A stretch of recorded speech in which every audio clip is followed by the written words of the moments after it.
नमस्कार। एक नया एसएमई आईपीओ आया है, Apollo techno industries.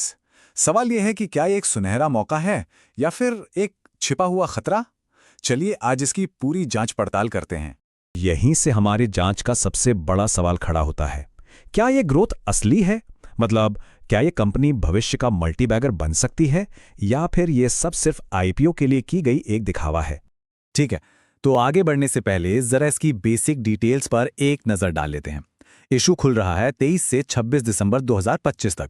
Price band है 123 से 130 रुपए प्रति शेयर। और हाँ, लॉट साइज है 2000 शेयर्स का। मतलब मिनिमम इन्वेस्टमेंट बैठेगा करीब 2,60,000 रुपए। तो सवाल वही है, क्या इसमें पैसा लगाना सही रहेगा? सबसे पहले ये समझते हैं कि आखिर ये कंपनी करती क्या है। एकदम आसान भाषा में समझाता हूं। ये कंपनी वो मशीनें बनाती हैं जो जमीन के नीचे पाइपलाइन डालती हैं। मतलब गैस, पानी या केबल के लिए जो पाइप बिछते हैं ना, वो भी बिना पूरी सड़क खोदे। काफी काम की चीज है। अब यहां पर बात काफी दिलचस्प हो जाती है। ये कंपनी एक तरह से मेक इन इंडिया की चैंपियन है। पता है क्यों? क्योंकि ये भारत की इकलौती, जी हां, अकेली ऐसी कंपनी है जो एचडीडी और डायाफ्राम वॉल ड्रिलिंग रिग्स बनाती है। पहले ये सब चीन और जर्मनी से मंगाना पड़ता था। इंफ्रा, मेट्रो, स्मार्ट सिटीज सब में इसका काम आता है। और एक और बड़ी बात, आईपीओ से पहले प्रोमोटर्स की होल्डिंग पूरी 100% है। चलिए अब जरा इसके फाइनेंशियल रिकॉर्ड्स को खंगालते हैं। देखते हैं कि नंबरों की कहानी क्या कहती है। रेवेन्यू को देखिए। फाइनेंशियल ईयर 23 में 71.7 करोड़, फिर 24 में थोड़ी गिरावट 68.9 करोड़ पर। लेकिन फिर देखिए फाइनेंशियल ईयर 25 में सीधा 99.1 करोड़।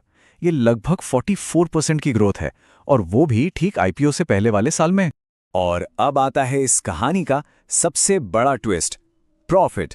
फाइनेंशियल ईयर 24 में प्रॉफिट था 3.23 करोड़ रुपए और फाइनेंशियल ईयर 25 में सीधा 13.78 करोड़। ये कोई मामूली उछाल नहीं है, ये तो प्रॉफिट में एक तरह का धमाका है, पूरे 327% का। यही तो वो नंबर है जिस पर सबकी नजर है। देखिए, जब भी कोई आईपीओ आने वाला होता है और प्रॉफिट में अचानक इतना बड़ा उछाल दिखे तो थोड़ा शक तो होता ही है। सवाल ये उठता है कि क्या ये प्रॉफिट आगे भी ऐसे ही बना रहेगा या ये सिर्फ आईपीओ के लिए नंबरों को अच्छा दिखाने की एक कोशिश है। अब जरा कंपनी के कर्ज पर भी एक नजर डाल लेते हैं। कुल कर्ज है करीब 30.5 करोड़ रुपए। हाँ, डेट टू इक्विटी रेशियो 1.25 है, जो थोड़ा ज्यादा है। लेकिन अच्छी बात यह है कि मैनेजमेंट इसे कम कर रहा है। पहले ये 43 करोड़ था, तो कोशिश तो जारी है। और हाँ, अगर आपको ये एनालिसिस पसंद आ रहा है तो इस चैनल को लाइक और सब्सक्राइब जरूर करें। ठीक है, तो अब तक हमने कंपनी और उसके फाइनेंशियल्स को देख लिया। अब आते हैं आखिरी और सबसे जरूरी हिस्से पर, वैल्यूएशन और इसमें जुड़े रिस्क क्या हैं। वैल्यूएशन की बात करें तो आईपीओ से पहले इसका पीई रेशियो है 9.43, जो ठीक ठाक है। लेकिन आईपीओ के बाद ये सीधा 41.16 पर पहुंच जाएगा। मतलब अगर हम इसके दूसरे साथियों से तुलना करें तो ये थोड़ा महंगा लग रहा है। ये एक सोचने वाली बात है। दूसरे रेशियो देखें, जैसे रिटर्न ऑन इक्विटी, तो वो 74.75% है, जो कि अरे वाह, बहुत ही शानदार है। रिटर्न ऑन कैपिटल एम्प्लॉयड भी 30.98% है, जो कि मजबूत है। लेकिन फिर वही सवाल, क्या ये शानदार नंबर आगे भी टिक पाएंगे?